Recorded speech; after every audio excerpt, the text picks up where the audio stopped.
Hi, my name's Jeff Makarevich, and welcome to Wine and Dine with Jeff, where I'll make a healthy dinner from start to finish and pair it with wines from around the world.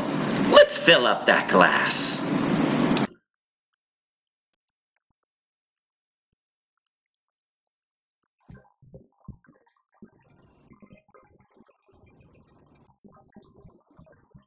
Hi, I'm Jeff Makarevich, and welcome to Wine and Dine with Jeff. I am so excited about today's meal. We have a subscriber request. They wanted me to do a traditional classic Italian Bolognese. Actually, the subscriber has her own channel. Her name is Ellie versus Ellie. She's phenomenal. She's actually lives in Italy, and I love listening to her because she speaks in both Italian and English, and I get to brush up on my Italian. And she's a lot of fun to watch, so you have to tune in and check her out. But let's get started on this Bolognese here. Oh, hello! I've got this Barolo in my hand. What else to go better with a Bolognese than an Italian Barolo? I'll talk more about that later. But we have an Ameripaw of veggies right here. Let's start off with some carrots. And by the way, if I'm throwing everything in the food processor, you could easily do everything on your box grater here. But I'm a little lazy. I want to throw it all in the food processor. It's a lot easier that way. So I took the skins off the carrots, just so you know. And you can keep them on if you have organic.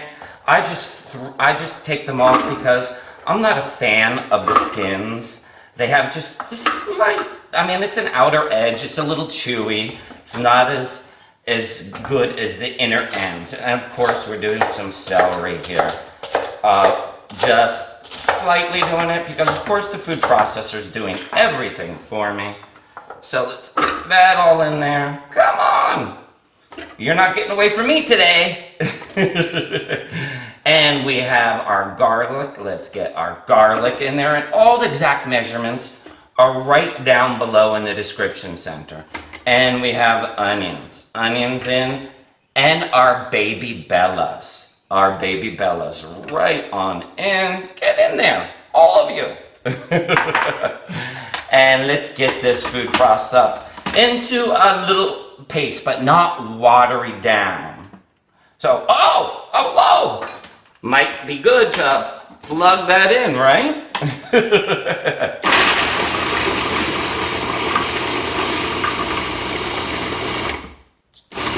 Little more.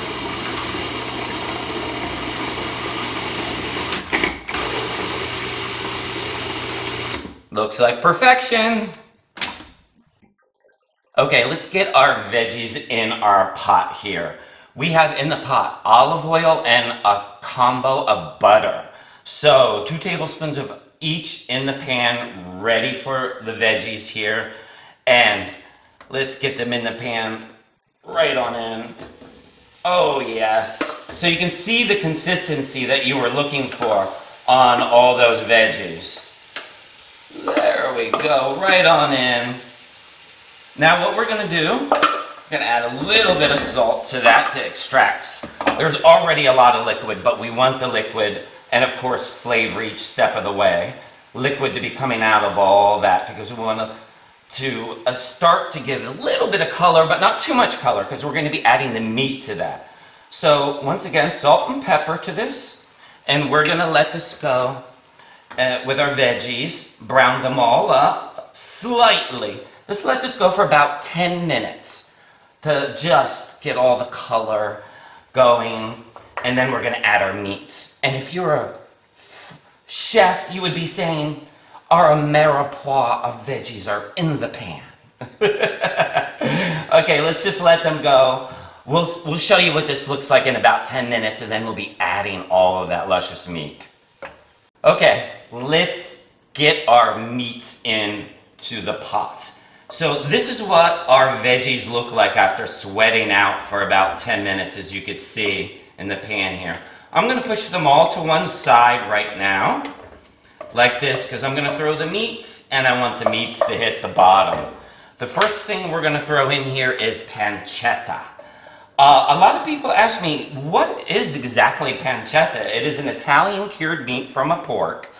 Most people know prosciutto, right?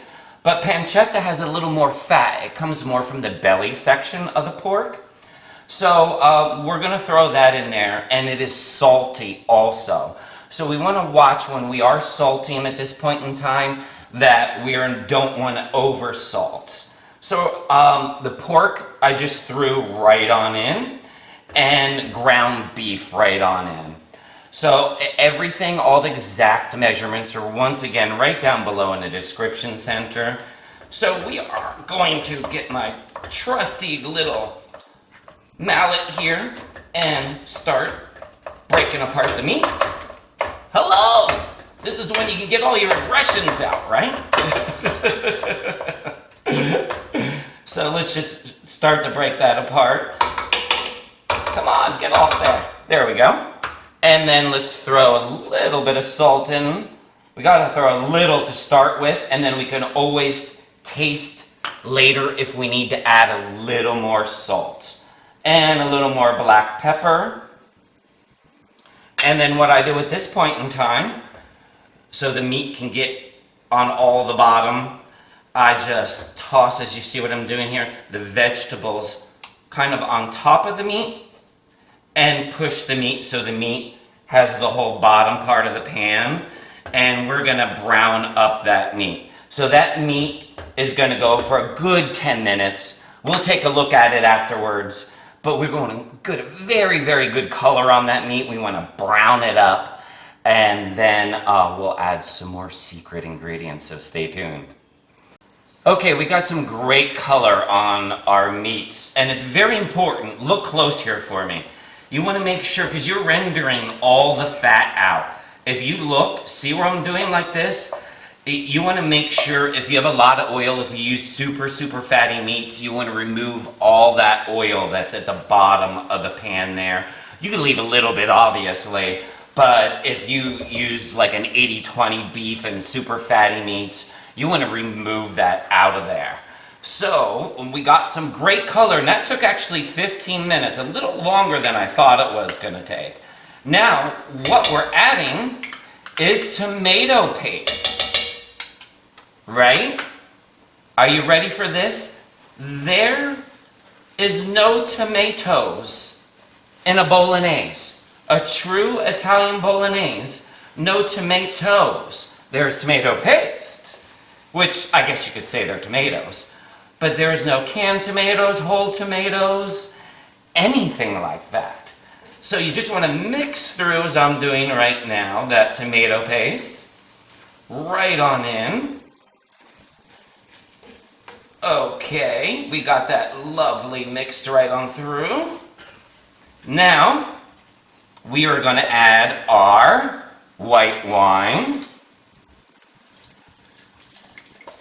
I'm adding an Albarino because I love it. You could add whatever white wine you'd like. So, whatever white wine is good for you.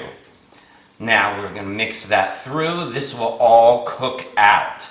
Now to that, we are going to be adding milk. Yes, I am not kidding. And make sure it is whole milk. Whole milk. Not skim milk. We want the fat from the whole milk here. Now look at this. Okay. Look how beautiful that is. That's what a Bolognese should look like. It is a brown sauce, not a red sauce from tomatoes. It is a brown sauce. Now, the hardest part is let this go for about an hour and a half. See, it's starting to simmer. Do a little boil right now. Lid on, turn down to a simmer, and let that go for an hour and a half. Make sure you keep stirring it if it gets stuck on the bottom or anything like that. If all the juices are completely gone through the milk and the wine, you could add a little bit of water if it's getting too dry.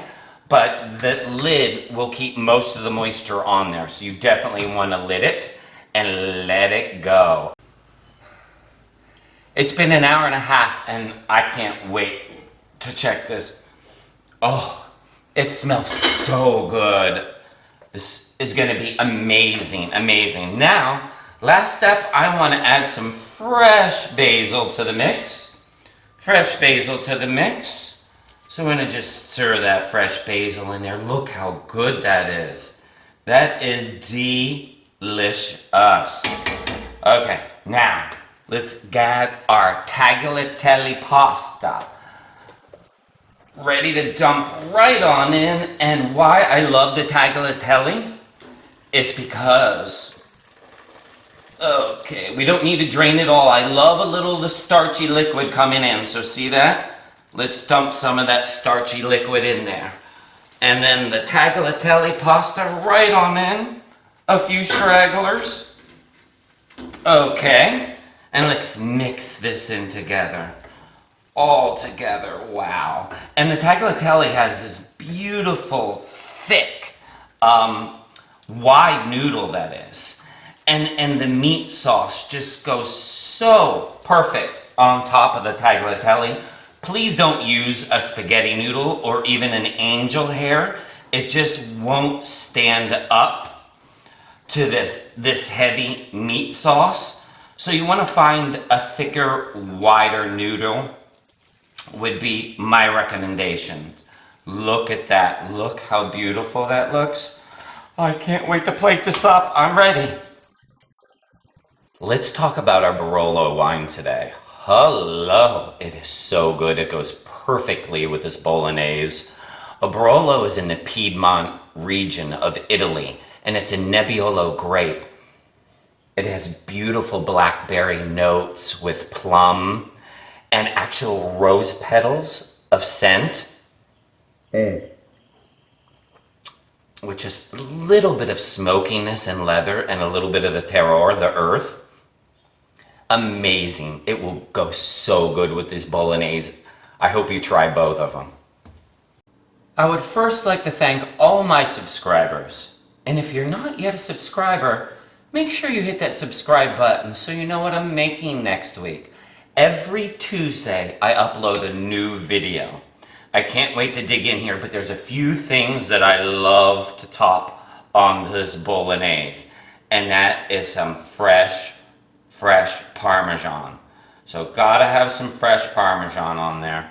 I love 2-year aged. It gives a little bit of a bite. And then on top of that, I just love to drizzle some what I call finishing olive oil, which is a very high grade of organic first press olive oil. It is amazing. It's very good. And you know what I don't have? A fork! Well, thank gosh the drawer's close by. I can't wait to dig in here. Oh yeah. Oh yeah. Okay. I just knew it. Okay, I'm just going in. Ready? Look at this.